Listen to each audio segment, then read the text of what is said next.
Bismillahirrahmanirrahim. Assalamualaikum warahmatullahi wabarakatuh. Bagaimana kabarnya hari ini? Video ini dibuat untuk memenuhi salah satu ujian akhir semester mata kuliah kimia dasar. Sebelumnya, izin memperkenalkan diri terlebih dahulu. Perkenalkan, nama saya Sinta Meilani dengan nomor induk mahasiswa atau NIM 1172050095, kelas 3C Pendidikan Matematika. Baik, pada kesempatan kali ini saya akan membahas materi reaksi redoks. Sebelumnya saya berharap video ini dapat membantu teman-teman sekalian untuk bisa lebih memahami tentang materi reaksi redoks. Langsung saja ya kita masuk ke materi. Nah, sebelumnya apa sih reaksi redoks itu? Redoks adalah istilah yang menjelaskan perubahan bilangan oksidasi dalam sebuah reaksi kimia. Untuk lebih lanjutnya, contohnya dalam reaksi redoks sederhana seperti oksidasi karbon yang menghasilkan karbon dioksida atau CO2, atau reduksi karbon oleh hidrogen sehingga menghasilkan metana atau CH4, ataupun dapat berupa proses kompleks seperti oksidasi gula pada tubuh manusia melalui transfer elektron. Dalam redoks ada istilah oksidasi dan reduksi. Apa pengertian dari kedua istilah tersebut? Yang pertama ada oksidasi. Oksidasi menjelaskan pelepasan elektron dari sebuah molekul, atom, atau ion, atau juga dikenal dengan peningkatan bilangan oksidasi.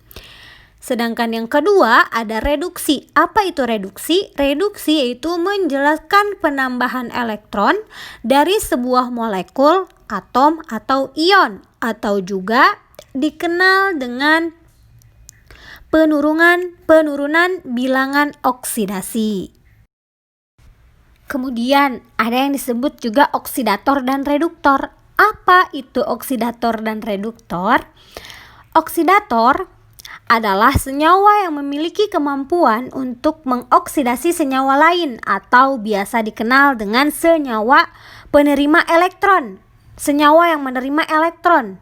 Oksidator adalah senyawa yang memiliki unsur dengan bilangan oksidasi tinggi seperti H2O2, MnO4-, CrO3, Cr2O72-, OSO4, atau senyawa yang sangat elektronegatif. Kemudian reduktor. Reduktor adalah senyawa yang memiliki kemampuan mereduksi senyawa lain atau biasa dikenal dengan senyawa yang mendonorkan elektron. Senyawa yang berupa reduktor bisa pada unsur logam seperti Li, Na, Mg, Fe, Zn, dan Al. Jenis reduktor lainnya yaitu reagen transfer hibrida, misalnya NaBH4 dan LiAH4. Kemudian kita akan masuk ke contoh soal. Contoh soalnya yaitu reaksi antara hidrogen dan fluorin. H2 ditambah F2 menghasilkan 2HF. Reaksi yang mengalami oksidasinya yaitu H2 menjadi 2H+ ditambah 2-. Sedangkan reaksi reduksinya yaitu F2 ditambah 2-, menjadi 2F-. Nah, kemudian apabila kedua reaksi ini digabungkan, maka H2 2H+ plus 2-, F2 ditambah 2-, menjadi 2F- dikurangi H2 ditambah F2 menjadi 2H+ ditambah 2F- menghasilkan 2HF. Nah, ini hasilnya membentuk hidrogen fluorida. Selanjutnya kita akan masuk ke contoh yang kedua. Tentukan oksidator dan reduktor reaksi redoks berikut.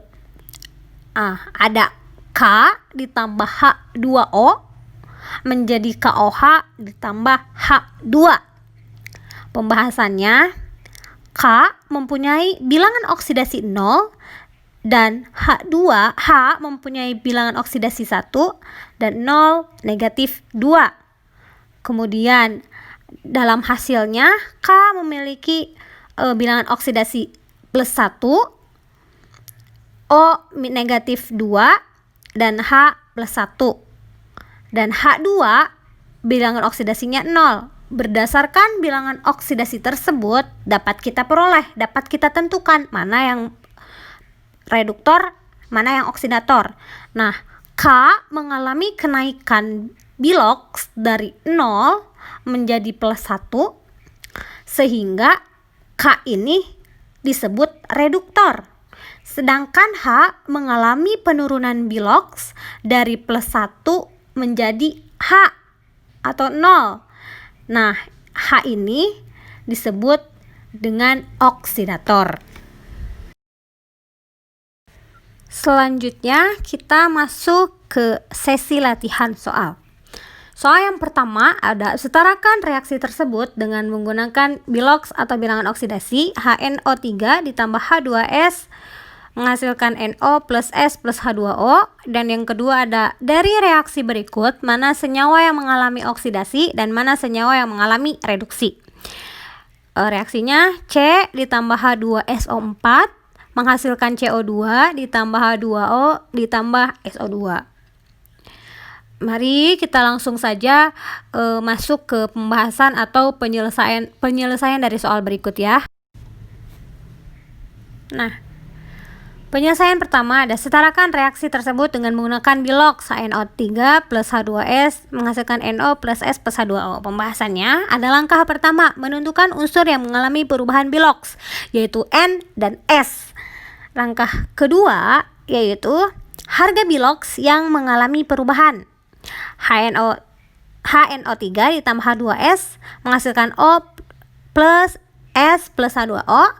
N yang pertama plus 5 biloksnya, terus S min 2, kemudian menjadi plus 2, kemudian 0 ya.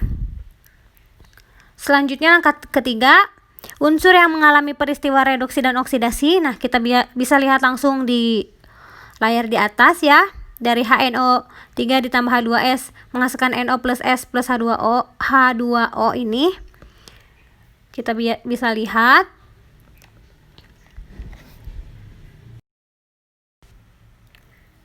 Kemudian langkah keempat, HNO3 dan NO dikalikan 2, sedangkan H2S dan S dikalikan 3, sehingga reaksinya menjadi 2 HNO3 ditambah 3 H2S menghasilkan 2 NO plus 3S plus H2O. Kemudian langkah kelima yaitu penyetaraan jumlah atom, yaitu penambahan koefisien pada H2O agar jumlah atom H dan O sama di ruas kiri dan kanan. Maka menjadi 2 HNO3 ditambah 3 H2S menghasilkan 2 NO ditambah 3S plus 4 H2O. Kemudian pembahasan yang kedua, dari reaksi berikut mana senyawa yang mengalami oksidasi dan mana senyawa yang mengalami reduksi. Nah, pembahasannya C mempunyai bilangan oksidasi awal 0, sedangkan S mempunyai bilangan oksidasi plus 6. Kemudian menghasilkan C yang memiliki bilangan oksidasi plus 4 dan S memiliki bilangan oksidasi plus 4 juga. Nah, dari pernyataan di atas kita dapat simpulkan bahwasanya C mengalami oksidasi dari 0 ke plus 4 dan S mengalami reduksi dari plus 6 ke plus 4. Mungkin itu saja yang bisa saya sampaikan. Mohon maaf atas segala kesalahan dan kekurangan. Terima kasih atas segala perhatiannya. Wassalamualaikum warahmatullahi wabarakatuh.